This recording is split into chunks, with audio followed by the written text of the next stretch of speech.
자, 오늘부터는 창세기 공부를 시작을 하겠습니다. 수요일에 창세기 말씀 같이 공부합니다. 1월 말에 브라질에 가서 우리 신학생들에게 창세기 강의하기로 했는데 이번에 이 교재를 중심으로 해가지고 창세기 워낙 방대한 분량이긴 하지만 우리가 할 수 있는 데까지 함께 공부하면서 깊은 은혜의 세계에 들어가는 복된 시간을 같이 가질 수 있도록 협력하시고 공부에 힘써 주시기를 바랍니다. 오늘은 그 첫 시간으로 창세기 1장 1절과 2절 말씀을 보겠습니다. 태초에 하나님이 천지를 창조하시니라. 땅이 혼돈하고 공허하며 흑암이 깊음 위에 있고 하나님의 영은 수면 위에 운행하시니라. 아멘. 이 창세기라고 하는 책은 이름 그대로 세상을 창조하신 기록이다 하는 이런 이름을 가지고 있습니다. 그래서 하나님께서 이 세상 만드셨다, 우주 만물을 다 만드신 이런 이야기를 기록하고 있습니다. 그러니까 창세기에는 모든 것의 시작을 계속해서 이렇게 설명하고 있는 거예요. 제일 먼저 나타나는 것이 하나님이 이 지구를 만드신 이야기, 우주를 만드신 이야기로부터 시작해서 이 땅 위에 이 세상에 해와 달과 별을 만드시고 이 땅 위에 여러 가지 짐승들, 벌레들 다 만드시고 맨 마지막에 우리 사람 만드신 이야기까지 이렇게 1장에서는 설명을 하고 있죠. 그런데 이제 그 다음에는 이것이 하나님의 창조의 시작을 얘기하고 그 다음에 이어가는 것은 하나님의 형상으로 만들어진 아담과 하와가 어떻게 죄를 지어서 쫓겨나게 되느냐,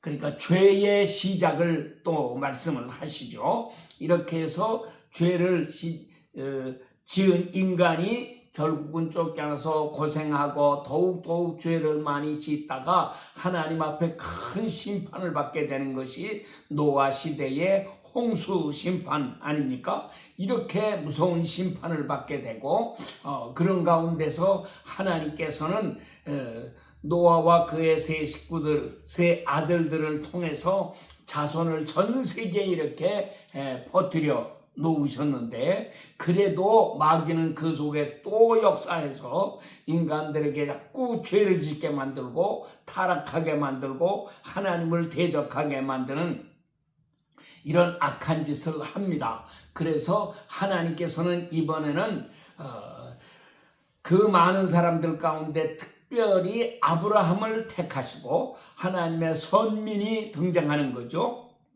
그래서 하나님께서 택하신 백성, 이 선민을 통해서 놀라운 역사를 이루어 나가신다. 이것이 이제 12장부터 나오는 이야기입니다. 이렇게 해서 아브라함을 택하셨는데 아브라함의 자손이라고 해서 다 하나님의 선민이 되는 것은 아니고 아브라함의 아들들 중에서도 이삭을 통해서 이삭의 아들들 중에서도 또 야곱을 통해서 야곱의 아들들 중에서도 하나님께서는 요셉을 택하시죠. 이렇게 해서 하나님이 특별히 택하신 선민이 있다. 그래서 이 선민이라고 하는 것이 나중에 개념이 장자권이라고 하는 것으로 또 이렇게 살짝 바뀌게 되지 않습니까? 그래서 장자권을 가진 백성이 돼야 한다. 근데 하나님은 요셉에게 말씀하시기를 요셉의 두 아들 므낫세와 에브라임은 야곱이 아버지인 야곱이 자기의 아들로 편입시키고 요셉은 사실상 아들이 없어지는 거예요. 다른 아들이 혹시 있었는지는 몰라도 성경엔 기록이 없으니까 우리가 그것을 얘기할 수는 없는 거고 하나님의 선민의 역사, 다른 말로 장자권을 받은 사람의 이 역사가 요셉에게서 대가 끊깁니다. 그러니까 그 다음에 출애굽기로 들어가서 이스라엘 백성들이 자기들 살던 가나안 땅에서 나와가지고 애굽에 들어가서 노예 생활을 하고 이렇게 살게 되는 그런 생활 속에서 놀랍게 많이 번성하지만 그러나 실상은 거기에는 장자권을 가진 사람은 없었다고 하는 거죠. 이것이 구약 성경의 이야기입니다. 이러다가 신약에 와서 드디어 예수님이 나타나시고 장자권을 가진 백성이 나타나게 되는 것입니다. 이것이 이제 창세기의 중요한 요지가 됩니다. 그런데 오늘은 그 중에서도 창세기 1장에 하나님께서 엿새 동안에 천지 만물을 창조하시는 그 이야기를 잠깐 우리가 같이 공부하려고 하는 것입니다. 자, 첫째 날은 무엇을 만드셨다고 했습니까? 근데 1절, 2절 하나님이 태초에 천지를 창조하셨는데 이 땅이 천지를 창조하시기 전에 이 세상이 어떠했느냐 했더니 이 세상은 공허하고 이 혼돈하고 흑암이 어둠 가운데 흑암이 덮고 있었고 하나님의 신은 수면에 운행하셨다 이렇게 설명을 하고 있어요. 이런 속에 드디어 하나님께서 빛이 있어라 명령하시니까 첫째 날 빛을 만드셨다. 빛이 이 세상에 비추게 되었고 그래서 빛을 낮이라고 칭하시고 어둠을 밤이라고 칭하셨다. 그래서 밤이 되고 아침이 되니 이는 첫째 날이니라. 이제 이렇게 설명을 하죠. 그래서 첫째 날은 빛을 만드셨다. 둘째 날은 뭘 만드시느냐? 윗하늘과 아래 하늘을 나누셨다. 그래서 궁창을 나누시는 겁니다. 윗궁창, 아랫궁창 이렇게 나누셨다. 셋째 날에는 그런 가운데서 이 물로 가득한 세상이었는데 그 속에서 묻이 드러나게 되고 그래서 물은 아래쪽으로 이렇게 모여서 바다가 되고 묻은 드러나서 육지가 되고 이렇게 된 것이 셋째 날인데 셋째 날 창조도 일어나죠.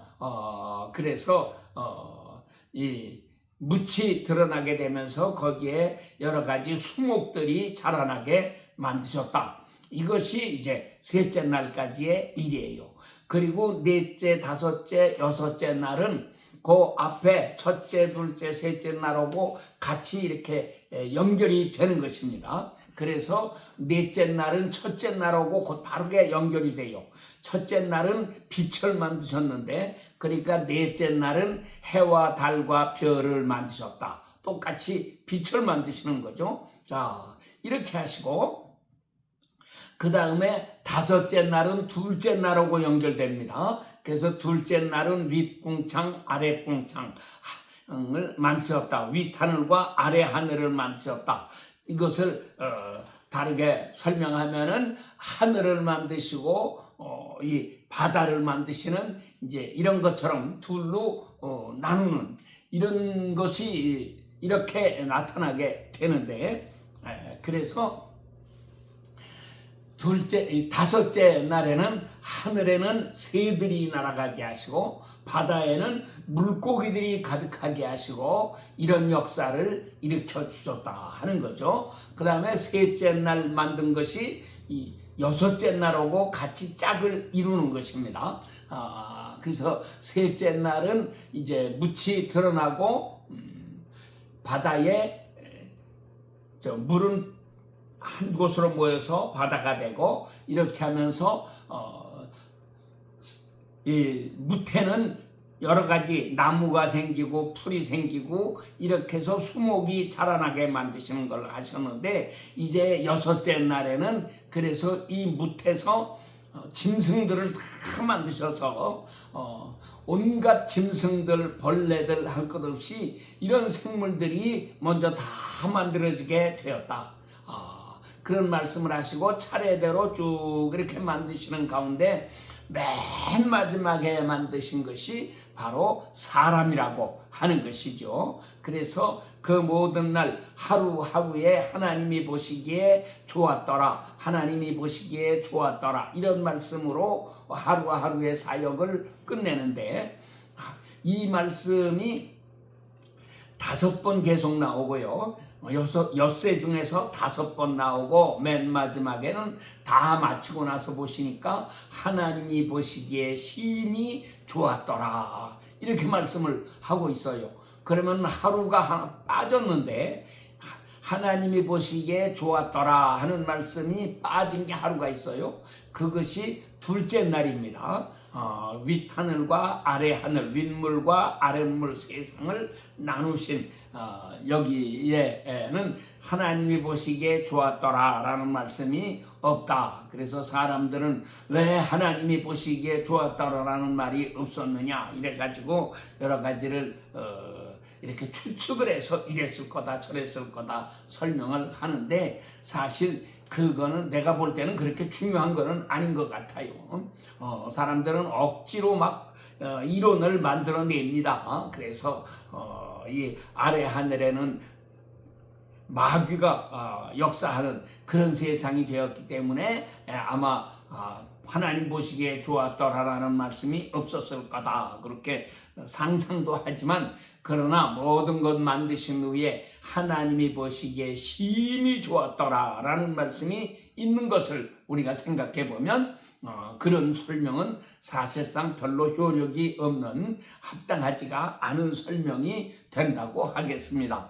여하간 하나님이 하루하루 모든 것을 만드시고 보시기에 좋았더라, 좋았더라 이렇게 했습니다. 그래서 첫째, 둘째, 셋째 날은 이제 기반을 만드시는 거예요. 그래서 첫째 날은 빛을 만드셨다. 그런데 그 빛이라고 하는 것이 오늘 우리가 생각하는 햇빛, 달빛, 별빛 같은 그런 빛도 아니고, 이런 전기불 그런 빛도 아닌 거고, 이 빛은 우리로서는 잘 알지 못하는 신령한 빛을 말씀하고 있는 거겠죠. 여기에서부터 넷째 날 해와 달과 별들이 만들어지고, 이런 빛을 발하는 발광체들이 만들어지는 이런 역사가 나타난 것입니다. 그러니까 우리가 이 해 하나만 생각해봐도 얼마나 어마어마한 빛입니까? 이렇게 큰 불덩어리를 만드셨는데 하나님께서 해 하나만 만드신 게 아니고 이 우주에는 이렇게 빛을 발하는 그런 별들이 수도 없이 많습니다. 하나님 말씀에 바닷가의 모래와 같이, 저 하늘의 별과 같이, 이런 말씀이 나오는데, 하늘의 별의 수가 얼마나 많으냐, 이것을 설명할 때에 우리는 바닷가의 모래와 같이 많다, 이렇게 같이 비유적으로 이렇게 설명이 되어 있는 것을 보면은, 우리는 하늘의 별들도 우리 인간들이 생각하는 것과는 상상도 할 수 없을 정도로 많은 수가 하늘에 있을 것이라고 하는 것을 추측할 수가 있는 것입니다. 여하간 이렇게 많은 것을 만들어 놓으시고 그 첫째, 둘째, 셋째 날 이런 기반을 만드시고, 그 다음에 이제 넷째, 다섯째, 여섯째 날은 여기에 살 수 있는 이제 생명을 가진 그런 그 생명체들을 만들어 놓으신 거죠. 그래서 이제 나무도 생명체고 여기서부터 발전해 나갑니다. 찰스 다윈이 진화론을 얘기를 했지만은 하나님께서 순서대로 이렇게 만드시는데 점점 더 발달된 것들을 만드셨어요. 그런데 이렇게 만드신 것의 일부분을 보고 깨달아가지고 찰스 다윈이 진화론을 얘기했지만, 그 사람의 진화론은 맞는 게 아니고 그것은 창조론을 대적하기 위해서 만들어 놓은 이론이기 때문에 그것은 맞는 것은 아닙니다. 그러나 하나님께서 만드신 모든 피조물들을 순서대로 배열을 해놓고 보면은 진화된 것처럼 보이는 거죠. 그러나 사람의 손으로 이것이 저절로 진화가 되는 것은 아니고, 하나님께서 능력으로 이런 것들을 만드셔서 다 발전된 형태로 조금씩 다 다르면서도 조금씩 더 발전해 나가는 이런 형식으로 이 우주의 만물들을 만들어 놓으셨다 하는 것을 우리가 깨닫게 되는 것입니다. 그래서 우리가 이런 우주를 바라보면서 하나님의 세계가 얼마나 놀랍고 아름다운 세계인가, 이걸 깊이 깨닫고 하나님 앞에 감사할 수 있는 성도들이 되어야지만 하겠습니다. 자, 그런데 이 과학을 한다는 사람, 창조론을 대적하는 사람들은 하나님이 천지 창조하신 것을 신화라고 하는 사람들이 많이 있어요. 이거는 신화다. 신화라고 하는 건 실제 얘기는 아니라고 하는 이야기죠. 누군가가 신을 만들어내고 신들이 이렇게 했을 거다 하는 상상적으로 이렇게 만들어낸 거다. 이제 이렇게 설명하는 것이 신화가 아닙니까? 그래서 심지어는 우리나라의 역사를 설명할 때 단군 임금님이 계셔가지고 나라를 다스리시고 나라를 세우시고 나라를 다스리셨다 하는 것을 그대로 역사로 인정하지 아니하고 이것도 단군 신화라고 해서 곰 여자와 호랑이, 곰과 호랑이가 하나님 앞에 가서 이렇게 자기들 사람 되게 해주세요 하고 얘기를 했는데, 그렇게 해서 나중에 이 두 짐승이 이제 사람으로 이렇게 태어나게 된다 하는 이런 이야기를 가지고서 이게 다 신화다 이렇게 얘기하는데, 그건 신화가 아니고 다 역사들이죠.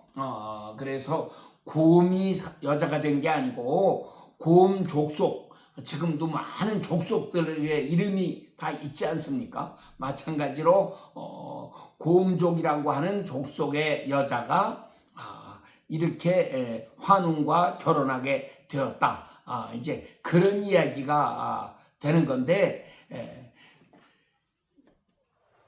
역사적인 이야기를 자꾸 신화라고 만들어가지고 했는데, 이것이 다 옛날 일제 침략 시대에 일본 사람들이 만들어 놓은 신화 이야기고, 그거를 중국하고 같이 손잡고 우리 한국 사람들을 깔아뭉개버리기 위해서 이런 못된 거짓된 신화를 만들어 가지고 이거를 신화라고 자꾸 가르쳤어요.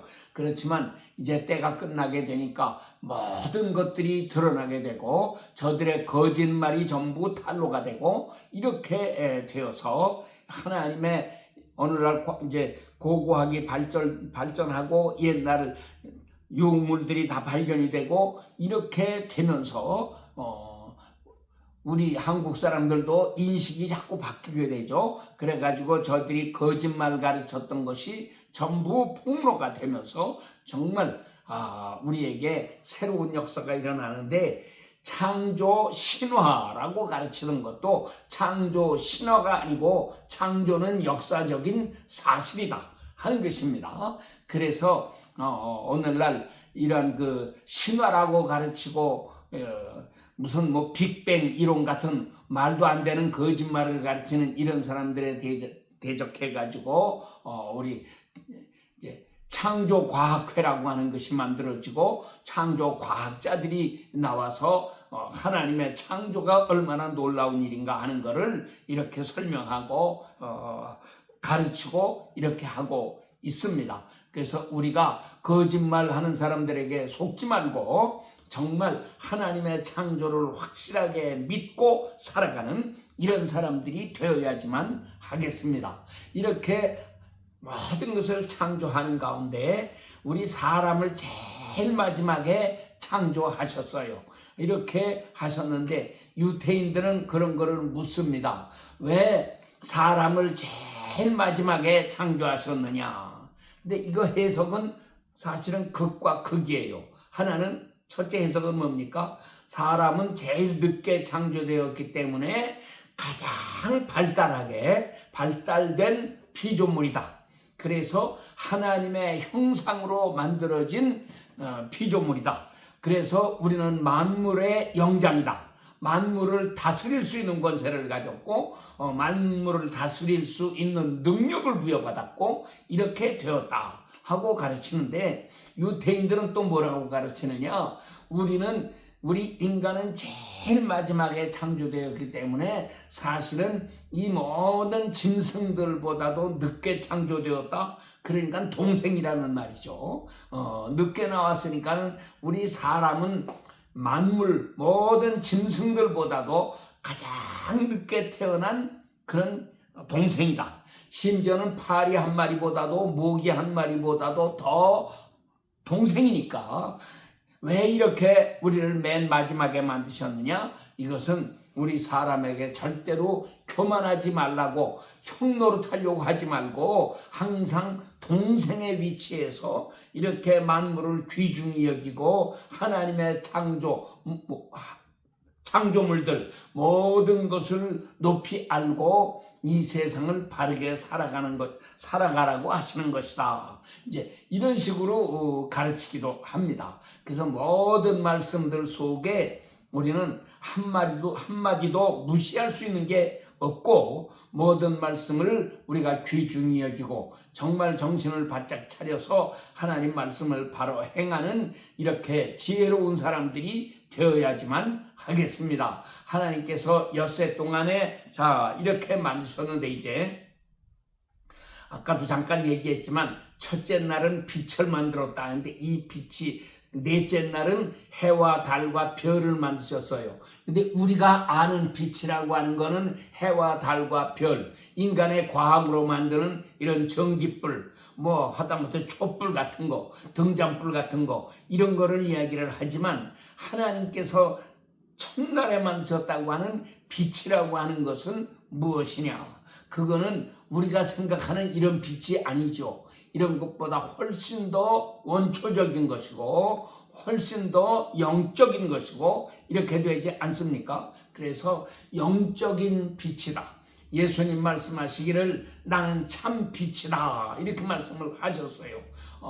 그리고 제자들에게도 너희는 세상의 빛이다 말씀하셨어요. 거기서 말하는 빛이라고 하는 거는 우리 육신의 눈에 보이는 이런 햇빛이나 달빛이나 별빛, 전기불빛 같은 그런 빛을 얘기하는 것은 물론 아니죠. 우리 한 사람 한 사람이 빛입니다. 그런데 이 빛이라고 하는 것은 얼마나 놀라운 의미를 가지고 있습니까? 여기에는 영적인 의미를 가지고 있는 것이다.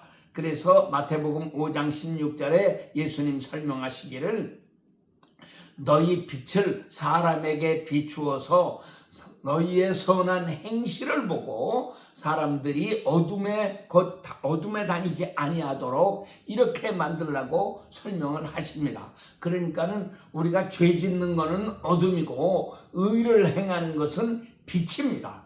우리 성도들은 예수 그리스도의 제자로서 세상의 빛입니다. 그래서 빛을 발하는 사람들이 되어야지만 한다 하는 것이죠.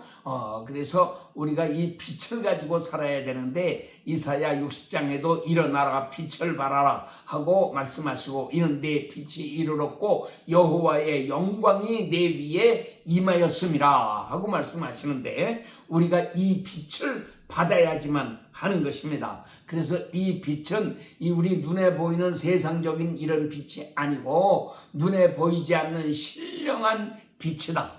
이것을 우리는 받은 사람이 되어야지만 하겠다 하는 것입니다. 여러분들이 이러한 그 자리에 다 나아가야 합니다. 그래서 이제 창조 엿새 동안의 일을 우리가 다시 해석하면 첫째 날에는 빛을 만드셨다. 그 말은 우리 마음속에도 하나님께서는 밝은 빛을 비추어 주신다 하는 거죠. 이 빛이 햇빛, 달빛, 별빛 같은 그런 빛이 아니고 신령한 빛입니다. 영적인 빛입니다. 그래서 사람이 마음에 이 빛을 받아들여야 드디어 사람은 사람다운 사람이 되는 것입니다. 그래서 우리가 새로운 사람으로 이렇게 탄생하게 되는 것이죠. 이제 둘째 날은 윗물과 아랫물을 나누시는 거죠.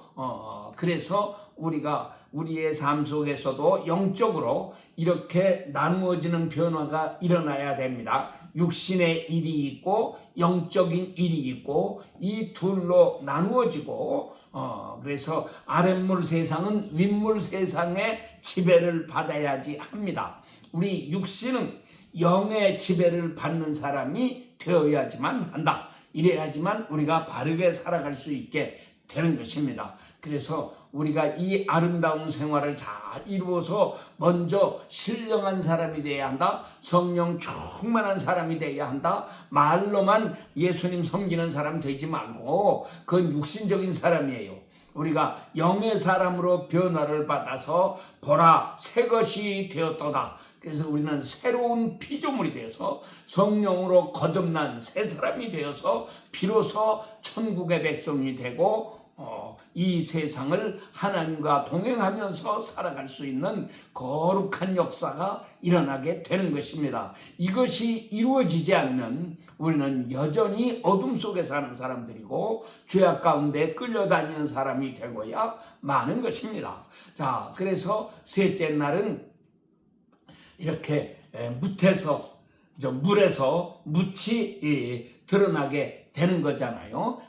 이런 것도 전부 영적으로 우리가 바르게 이해하고 우리 육신의 생활 속에서도 나의 영적인 생활과 육신적인 생활에 분리가 일어나고 이것을 분별할 수 있는 사람이 되고 그래서 이렇게 육신에게 끌려 사는 사람이 되지 말고 영으로 사는 사람이 되어야 한다 하는 것을 우리가 마음에 깊이 새기고 진리 안에서 늘 주님과 동행하는 생활을 이루어 나가야지 하겠습니다. 하나님께서 오늘도 우리에게 이 말씀을 통해서 새롭게 진리의 세계에 나아가게 하시고 승리하게 하시는 이런 놀라운 복을 내려주시기를 축원합니다. 아멘.